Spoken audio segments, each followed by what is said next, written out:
let's talk to some. Let's do our new segment, depressing the turnout. This um, Tony Evers, governor of Wisconsin, recently. Well, let's look at this. Let's do it this way. Imagine you're a voter. Well, actually, let's even back up. Look at a different state, Minnesota, state Mhm. close to my heart. We recently did a segment on basically what is kind of like the best case scenario you could expect from giving Democrats. To be fair, this is a trifecta, so Democrats have a full thing there, and actually got as much as you could expect, which is like a lot of good things done, like feeding kids and some labor protections. And then one of the crowning achievements being undercut by the governor after Capitol threatens a strike for 20 minutes. So Wait, blocking the way you didn't say what it was. blocking Blocking the the strike. gig worker bill, to be Yeah. specific with that, it was a big victory. People dancing, including the activists, again, the people really that need to be there to make this party do things, um, celebrating that victory, only for governor to take a phone call from Uber saying, ah, actually, we need to look at this a little bit closer. So let's imagine that you are a voter in Wisconsin last year, and you are concerned about public schools. Scott Walker did a number on higher education, particularly there, and collective bargaining of teachers. And so you would be excited to have a champion on the Democratic side who was a teacher himself. And also, here is if you search Michaels, I'm not sure how you pronounce it, versus Evers on schools, here's what you would get to inform yourself. Part of Tim Michaels' plan is to allow any student in the state to qualify for the voucher. It uses taxpayer money to pay for kids to go to private schools. Democratic Governor Tony Evers vetoed a bill to get rid of the voucher's current income limits. They are worried that it's taking money away from the public schools. They say it's a new entitlement program. What do you say to those critics of the school voucher program? I say if you're at a public school, you're an administrator there, and you think that you're doing a great job, you have nothing to worry about. But if you're failing, like a lot of schools are in MPS, then you should be concerned. Why? Because parents are going to find other options, and they deserve to have the opportunity to find other options. Evers has spent recent weeks welcoming kids back to public. For folks just listening, that was the Republican opponent. When I came to office, we worked at trying to fix a decade of underinvestments in our schools. Now our K through 12 schools ranked 8th best in the nation after ranking 17th just 5 years ago. That's according to U.S. News and World Report. The Democratic governor urges the Republican-controlled legislature to spend $2 billion more on public schools. He wants to use part of the state's estimated $5 billion budget surplus. Over the past decade, Republicans have cut more than $4 billion from education budgets that I proposed as governor and as state superintendent, and that's a billion with a B. So we have a lot of work to do to fully fund our schools and do it the right way. Republican legislative leaders like Speaker Vos are already shooting down the governor's latest proposal. They often... So yeah, your impression might be that this guy is going to stand up for education, and maybe, we have a surplus in this state, and we have a want of funds in public education. Let's maybe finally deliver that once we get in office. New article this morning from in these times. Oh, here's the share screen thing. And I'll be honest, I sort of regret not covering this earlier. That's not the right one. The Evers won by about 90,000 votes, just to be specific here, or just to be precise about that election, who won that. And my Canva is here. Oh, sorry. Full screen that again, and then, all right, there it is. So this morning, Tony Evers just signed off on the largest voucher school expansion in 30 years. Public school advocates say they feel betrayed by Wisconsin's education governor, and the budget package that was on his desk a bad deal. And there's a lot of stuff that's bullshit in politics, but you can really tell a lot about a country's by its budget. Deal Evers Democrats supported as a package of bills that were signed along with the state budget, which could increase private school voucher enrollment by 40% statewide.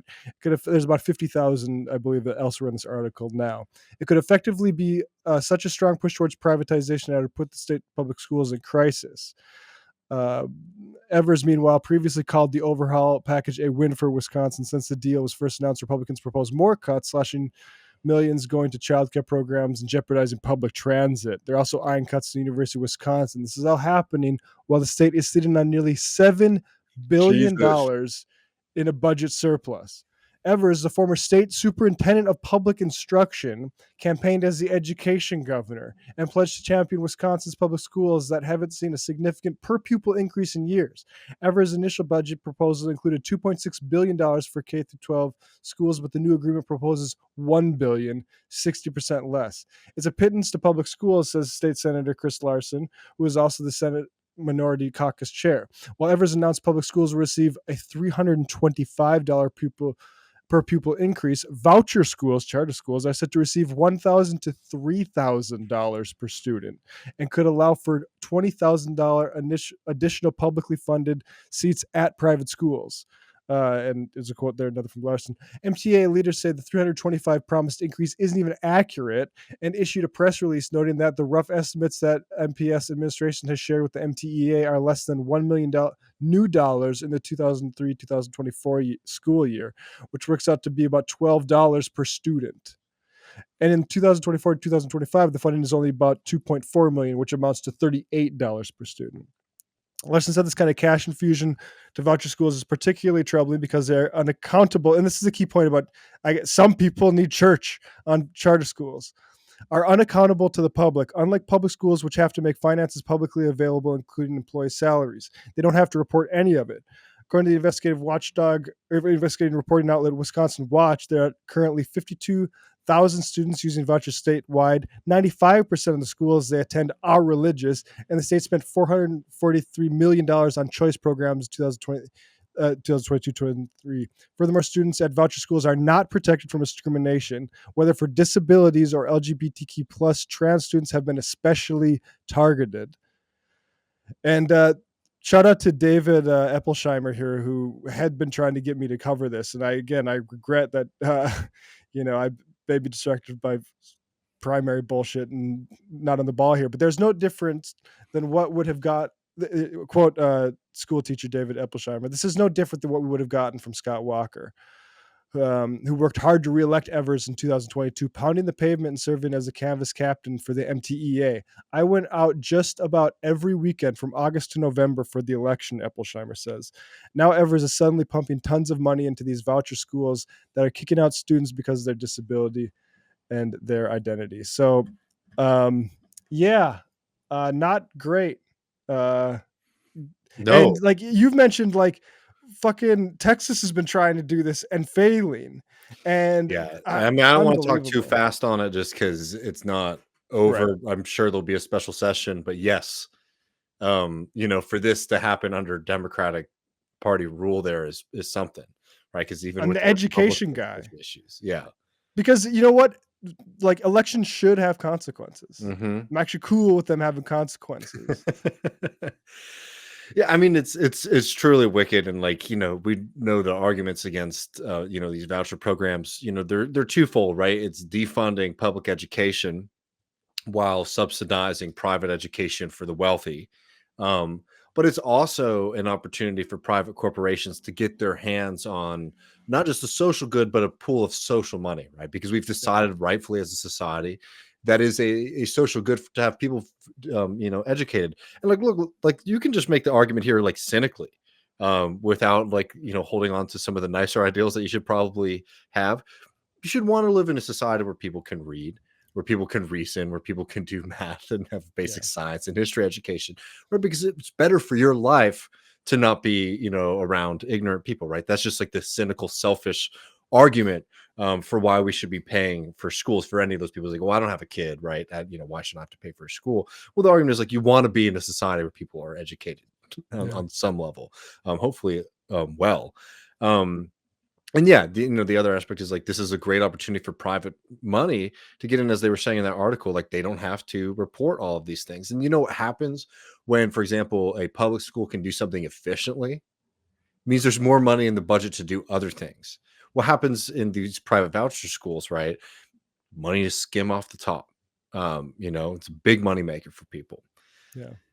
Oh, we got extra $3,000. Let's give it to PragerU for some coloring books. Yeah. And one thing I will say, without like jumping into all of these other discourses, but there's been this kind of constant fight that's just the new iteration of like, if you don't, for example, vote for the Democratic Party, for president or something like that, then like these are all the bad things that can happen. And there's been this kind of hyperfixation on Minnesota recently, because they've done a lot. And I think it's an important point to note that like we've covered what's happened in Minnesota, right? Because a lot of it is really exciting and a victory.